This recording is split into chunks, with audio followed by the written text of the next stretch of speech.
And I think it's true of all contractors in this field, quite frankly. We very much want a clear set of guidelines. No ethical contractor is going to ask that he not be subject to accountability. And the question is, how do you achieve that accountability?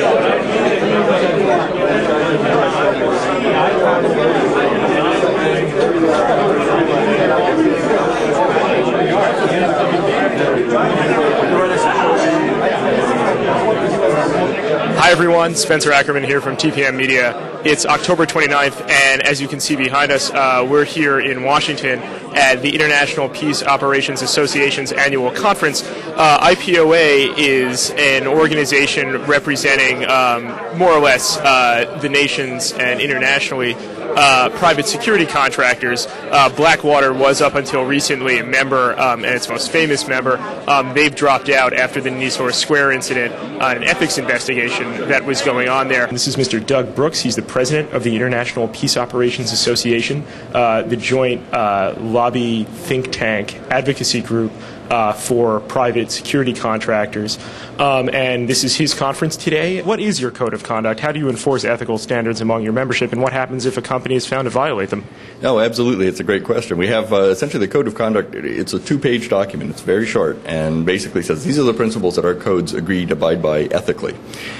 Companies can be held accountable contractually. They can be held accountable legally. What the code says is, okay, there's an ethical standard as well. We have all these companies. We have this industry that specializes in working in conflict, post-conflict environments where you have weak and failed states. So you don't have the kind of legal structures that you have, in the United States or Western Europe or whatever. So these companies have to operate to a higher level. And what we have within IPOA are companies who have said, okay, we're going to be operating in these areas. We want to give our clients a little bit more security. We're going to say we will operate to this ethical standards which are not required under our contracts, which are not required of normal companies. But because we are operating in this unique environment, we have to operate to a higher level.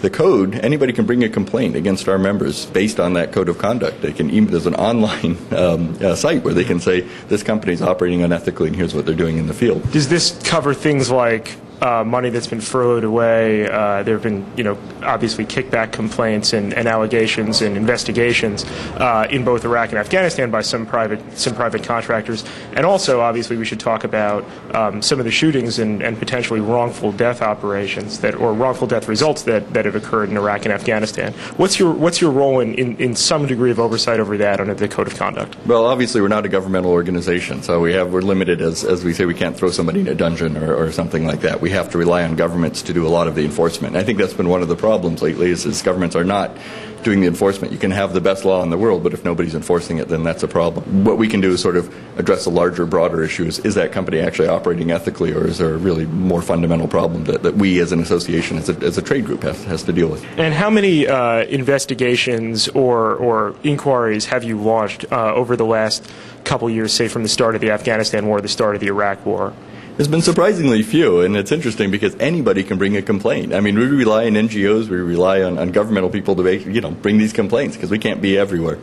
We've had, maybe a half dozen altogether that have actually been brought to our association, and some of them did not even apply to the Code of Conduct, so we just have to, we can't do anything on those. But if it's the Code of Conduct thing, then it does go to the Standards Committee, and we're prepared to do that. We're here with Colonel Chris Mayer of the United States Army. He's the senior U.S. military representative to the government of Liberia, and downstairs he just gave a really fascinating presentation that touches on the heart of many of the controversial issues with contracting, something called the edge of chaos. Chris, could you explain this a little bit, please? Well, it starts with basic chaos theory, which says that deterministic inputs, very simple inputs, can often result in random and unpredictable outcomes.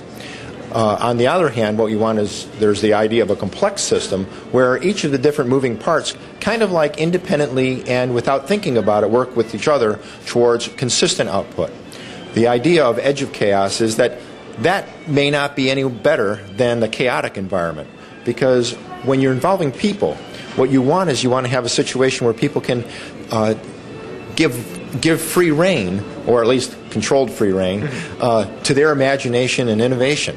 And that's slightly chaotic, okay? But by doing that, by saying we're going to let these people operate independently, rather than in lockstep towards unity of effort. Sometimes that gives you the flexibility and the synergy to be able to achieve more than you had planned. We're here with Jim Bond from leading private security firm DynCorp. They're one of the sponsors of today's IPOA conference.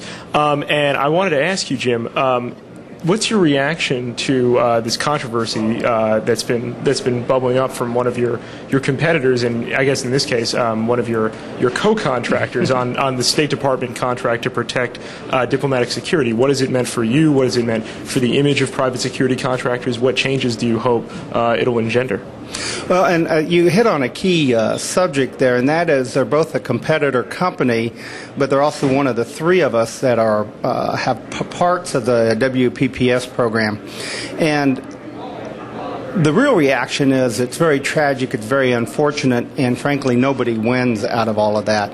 I wasn't there, so of course I don't know what truly happened in the square, but we all know that the American nation-building effort and the role of all private security are both going to be tainted for a long time. On the Iraq Special Inspector General report on DynCorp, the report was very critical of the State Department for not exercising sufficient oversight over your contracts in Iraq.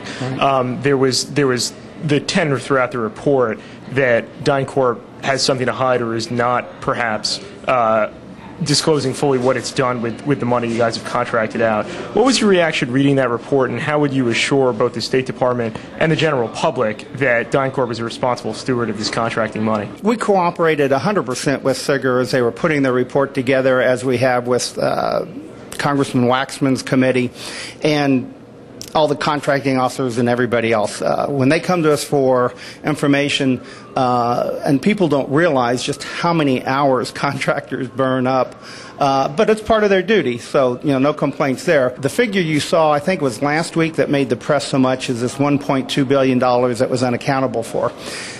That's, of course, a gross exaggeration. There's a lot of accountability for it.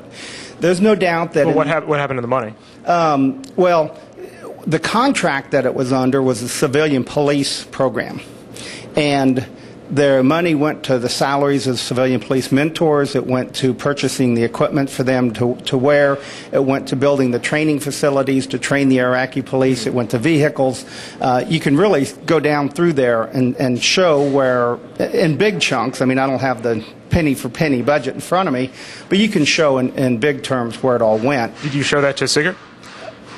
SIGIR knows that. What SIGIR's report actually said was the paperwork wasn't clear enough in auditing State Department's records that they could tell, and this is what an audit does and should do, is it looks at every penny. When you mentioned how it's only in your interest as a responsible contractor to ensure that there's proper oversight, did DynCorp say anything to the State Department over the fact that there were only two people managing this $1.2 billion contract for training Iraqi policemen? The short answer is yes, of course. One of the frustrations for a contractor is not having enough people at the State Department, Defense Department, FEMA, whoever it is you're dealing with, enough people there to answer your questions.